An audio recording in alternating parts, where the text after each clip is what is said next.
მაკდონალდსი მეტასამყაროებში ვირტუალური რესტორნების გახსნას გეგმავს. ტენესის შტატში ფიქრობენ კრიპტოვალუტაში სახელმწიფო ინვესტირების განხორციელებას. სალვადორი კი პირველ ბიტკოინ ობლიგაციებს გამოუშვებს. მოგესალმებით, მეგობრებო, მე ვარ გიორგი და თქვენი მყოფებით არხზე ბიტ დილერი. ამ და სხვა საინტერესო საკითხებს განვიხილავთ დღევანდელ ვიდეოში, ასე რომ აუცილებლად გვიყურეთ ბოლომდე. ასევე არ დაგავიწყდეთ Nexos-გან $25 ბონუსის მიღება $100 სტეიბლკოინების ან კრიპტოვალუტის ერთთვიანი სტეიკინგისას. ჩვენ კი დავიწყოთ. მაშ ასე, დღესაც ძალიან საინტერესო სიახლეები გვაქვს, ასე რომ აუცილებლად გვიყურეთ ბოლომდე. პირველ რიგში კი დავიწყოთ სალვადორიდან, სადაც გეგმავენ მსოფლიოში პირველი ბიტკოინ ობლიგაციების გამოშვებას. აღნიშნული ინიციატივა საშუალებას მისცემს ქვეყანას მოიპოვოს დამატებით $500 მილიონი. მინიმალური საინვესტიციო თანხა $100 იქნება, ხოლო ბროკერების არარსებობა გაზრდის პოტენციური ინვესტორების რაოდენობას. წინასწარი ინფორმაციით, წლიური კუპონური განაკვეთი 6.5% იქნება, ხოლო სრული დაფარვის თარიღად 2022 წელი სახელდება. ფასიანი ქაღალდების საყიდლად აუცილებელი იქნება KYC-ს გავლა. მათი განთავსება კი მოხდება Liquid Networks-ის sidechain პლატფორმა Blockstream-ზე. ემისიის კალკულაციას კი Bitfinex Security შეასრულებს და ასევე შეადგენს ფასიანი ქაღალდების გამოშვებისთვის აუცილებელ ნორმატიულ ბაზას. ობლიგაციებიდან მიღებული შემოსავლის ნახევარი დაიხარჯება მაინინგის ინფრასტრუქტურის მოსაწყობად, რომელმაც ვულკანური წარმომავლობის ენერგია უნდა გამოიყენოს გეოთერმული წყლების სახით. შემოსავლების მეორე ნახევარი კი დაიხარჯება ბიტკოინების შესყიდვისათვის, რომლებიც სახელმწიფო ფონდში განთავსდება. ამრიგად სალვადორის სახელმწიფო დონეზე გეგმავს მაინინგის დაწყებას და ბიტკოინში გრძელვადიან ინვესტირებას. 10 წლიანი ობლიგაციები საკმაოდ კარგი ხერხია ბიტკოინში ინვესტირებისთვის, რადგან სახელმწიფოს დავალიანება ინვესტორების მიმართ $500 მილიონი იქნება დამატებული 6.5%-ით. ხოლო ბიტკოინის ფასმა ამ 10 წლის განმავლობაში შესაძლოა რამოდენიმე ასეულიდან 1000%-მდე მოგება გააკეთოს, რაც სალვადორს კოლოსალურ სიმდიდრეს მოუტანს.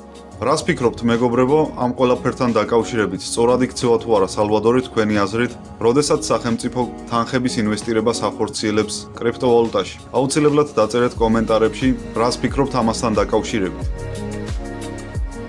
ამერიკის შტატ ტენესიში ასევე განიხილავენ კრიპტოვალუტებში ინვესტირების შესაძლებლობას სახელმწიფო დონეზე.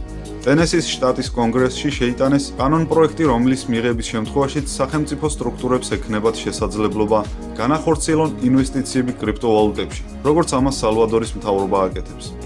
დოკუმენტის მიზანია ცვლილებები შეიტანოს ინვესტიციებთან დაკავშირებულ კანონებში და მისცეს შტატის მთავრობას თავისუფალი თანხების კრიპტოვალუტებში განთავსების უფლება. ინიციატივის ავტორია კონგრესმენი ჯეისონ პაუელი. მან ასევე მოუწოდა კონგრესს შექმნან კრიპტოვალუტების და ბლოკჩეინის გამოსაკვლევი კომისია.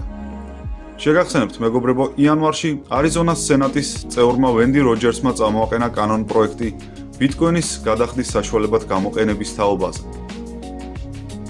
კრიპტოვალუტის ბირჟა Binance-მა კი განაცხადა Forbes-ში $200 მილიონი სტრატეგიული ინვესტირების თაობაზე. CNBC-ის ინფორმაციის თანახმად Binance გამოისყიდის კომპანიის აქციების ნახევარს და გახდება მისი უმსხვილესი აქციონერი. Binance-ის ინვესტიცია Media Holding-ში პირველი შემთხვევაა, როდესაც კრიპტოინდუსტრიის წარმომადგენელი ყიდულობს ტრადიციულ სექტორს. Forbes-ის აუდიტორია 150 მილიონ ადამიანს აღემატება. ეს პირველი ნაბიჯი ბაზარზე ნამდვილად დიდი პოტენციალის მქონეა, განაცხადეს Binance-ში. Forbes-ისთვის მიცემულ ინტერვიუში Binance-ის გენერალურმა დირექტორმა ჩამპენ ჯაომ განაცხადა, რომ Web3 ტექნოლოგიის და ბლოკჩეინის გავრცელებასთან ერთად იზრდება მედია საშუალებების როლი კრიპტოვალუტების ადაპტაციაში. შეგახსენებთ, ჯერ კიდევ 2019 წელს Binance-მა გააკეთა ინვესტიცია ჩინურ კრიპტოგამომცემლობა Mars Finance-ში.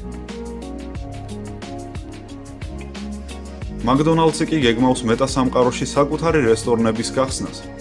სწრაფი კვების ქსელმა შეიტანა განაცხადი სავაჭრო ნიშნების რეგისტრაციის და გაყიდვის თაობაზე. ამის შესახებ დაწერა იურისტმა ჯოშ გერბენმა.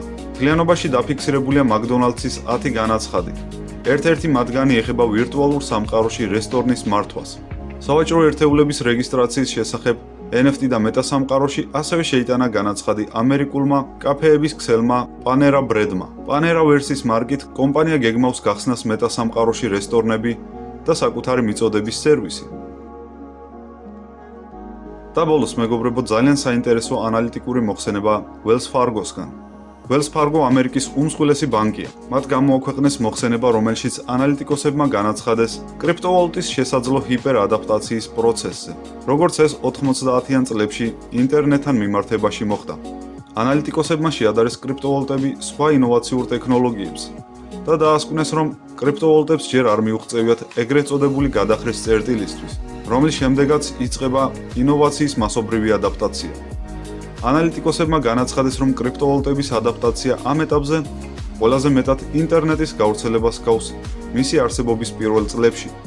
შეგახსენებთ, გლობალური ქსელი შეიქმნა 1993 წელს და მისი არსებობის 12 წლის შემდეგ 1995 წელს ამერიკელების მხოლოდ 14% იყენებდა მას. ეს ციფრები ძალიან ჰგავს იმას, რასაც ვხედავთ დღეს კრიპტოსამყაროში. მაგალითად, გამოკითხულ ამერიკელთა მხოლოდ 13%-ს აქვს შეძენილი კრიპტოვალუტა, ხოლო ეს მაჩვენებელი მსოფლიოს მასშტაბით 3%-ს შეადგენს. 1996 წელს ინტერნეტის მომხმარებლების რაოდენობა გაიზარდა 77 მილიონამდე. 2000 წლისთვის 412 მილიონს გადააჭარბა.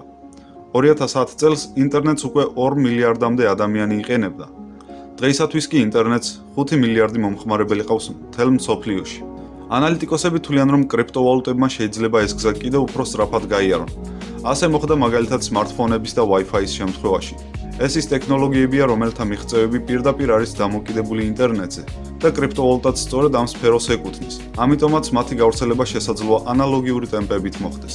ჩვენ მიგვაჩნია, რომ კრიპტოვალუტები წარმოადგენენ სიცოცხლის უნარიან ინვესტიციებს, თუმცა ისინი იმყოფებიან განვითარების პირველ ეტაპზე.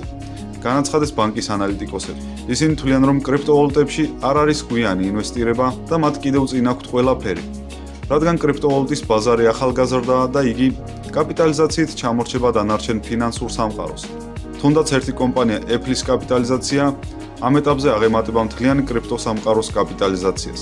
მაგრამ ამაში ასევე კარგად ჩანს, რა პოტენციალი აქვს კრიპტოვალუტებს და რამდენად შეიძლება გაიზარდოს ეს ბაზარი. მეგობრებო, დაწერეთ კომენტარებში, რას ფიქრობთ ამ ყველაფერთან დაკავშირებით. საინტერესოა თქვენი აზრის მოსმენა. დღევანდელ ვიდეოს კი ამით დავასრულებ. თუ კი მოგეწონათ, იგი აუცილებლად დაალაიქეთ. ასევე გამოიწერეთ არხი ბიტ.ly. რა თქმა უნდა, ყველა სასარგებლო ლინკი ვიდეოს აღწერაში იქნება. მე კი ამით დაგემშვიდობებით. მომავალ შეხვედრამდე.